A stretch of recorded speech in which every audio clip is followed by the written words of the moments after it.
Hi guys and welcome back. Got another Bestiary Guide episode for you here. Going to cover Foglets, Noonwraiths and Ekimaras. Okay, starting here with the Foglets. If it ever catches you in the swamp, stay put and wait for dawn, even if it means standing waist deep in water and leeches crawling down your trousers. Most important of all, if you see a light in the fog, never, and I mean never, go towards it. Fog is the traveller's foe. In the forest it can make one lose one's way. At sea it can send one sailing into the rocks.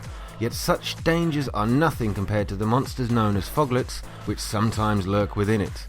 These creatures have powerful arms and claws like Zerrikanian Kinjals, whatever they are.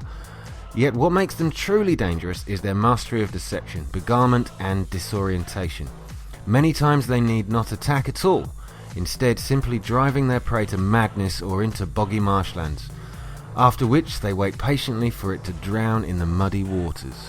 So as you can see, they are vulnerable to the moon dust bomb, necrophage oil and the Quen sign, which is obviously always useful. They've got this double swipe attack, but watch out for the single attack that they give you. As soon as they come out of the fog, they go for this single swipe attack, and it can do a hell of a lot of damage, which is why they are not to be underestimated.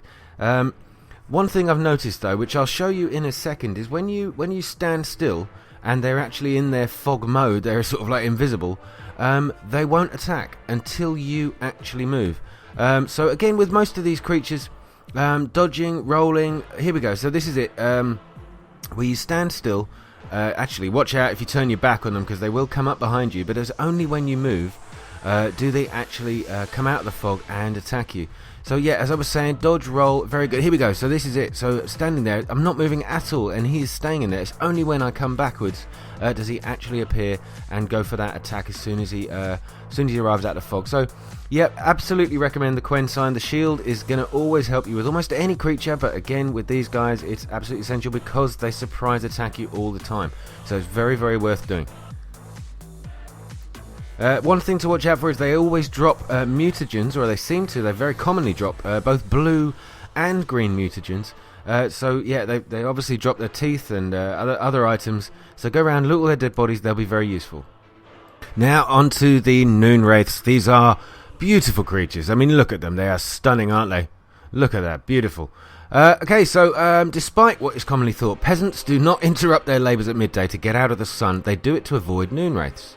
On particularly searing summer days when the sun reaches its zenith, wraiths will at times appear, resembling sun-scorched women dressed in long white robes. These are Noonwraiths, the spirits of young women and girls who died violent deaths right before their weddings. Driven mad with pain or anger, they wander the field searching for their unfaithful lovers or backstabbing rivals. Though they will kill anyone who does not get out of their way in time, they are often held in this world by some object of intense emotional significance. That is why if one ever finds a wedding ring or torn veil in the middle of a field, one should not pick it up, but instead back away as quickly as possible. Now, as you can see, they are vulnerable against the Moondust Bomb, the Spectre Oil, and of course the Earden Sign. Now this is absolutely essential, I think, when fighting these guys. You have to drop the Earden Sign. Now, most of the time they're in the spirit form, and if you drop the Earden Sign, it will bring them back into a solid form if they're inside that circle. They're naturally drawn to you anyway, so they will come inside that circle, and once they have done for a few seconds, they turn into the solid form. Their most dangerous attack is their charge. Their charge attack. It's the most deadly, where they seem to enter spirit form and fly straight through you, which does so much damage. It's very, very hard to stop them doing it as well, unless you know, like just there, unless you know exactly when they're going to do it. It can do a hell of a lot of damage. One of the Noonwraiths, they can turn into 3 Noonwraiths without warning. There's obviously some stage in their battle. Here we go. Suddenly I've got 3 of these things, and you don't know which one is actually the real one. So they will surprise you occasionally by spawning into more than one Noonwraith. But guys, remember, one of the best things you can do is either use the Earden Sign once you've recharged, maybe put on the Quen sign just to prevent yourself getting hurt, and use your dodge and roll when they're inside the circle. That will absolutely sort you out. But don't forget, these guys drop some important items: the infused dust, the amethyst dust, very, very useful.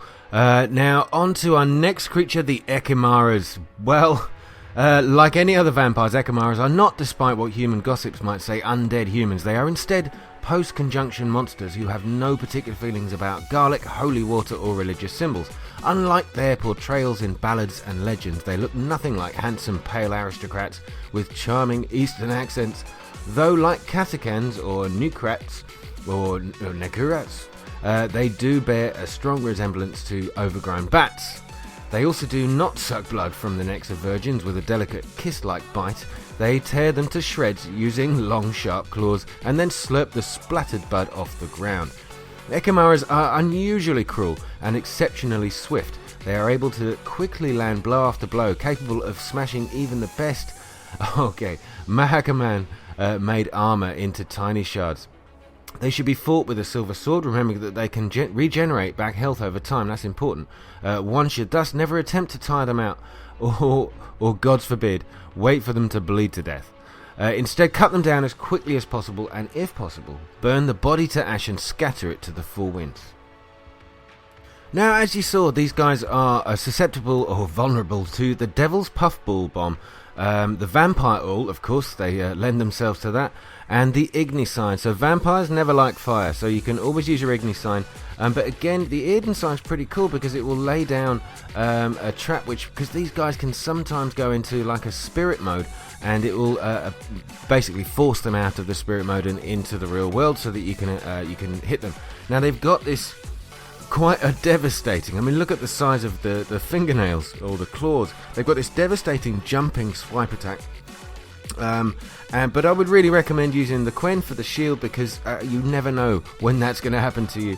The Axii is obviously a very, very good move anyway. Remember, these guys drop red and green mutagens, so they're very, very useful. An Ekimara hide, which when you get to the high oil levels is almost like gold dust. Very difficult to find, and you can't find them, so hold on to that. Ignisign is great against these guys, so make sure you use it if you've got a spare old sign or here or there. Very worth doing. But as always, dodge, roll, and use your fast attack with these guys. Most of the time you meet them, you're probably going to be at a decent level. If not, just stick at it, and you will succeed. Guys, I hope this guide has been useful to you. Please remember to hit the like button if it was. If not, give me some tips down below. Tell me what you would have liked to have seen in it. And remember to subscribe if you're new. That would be fantastic. Guys, thank you so much. I'll be back with more from The Witcher 3 very soon, and good night.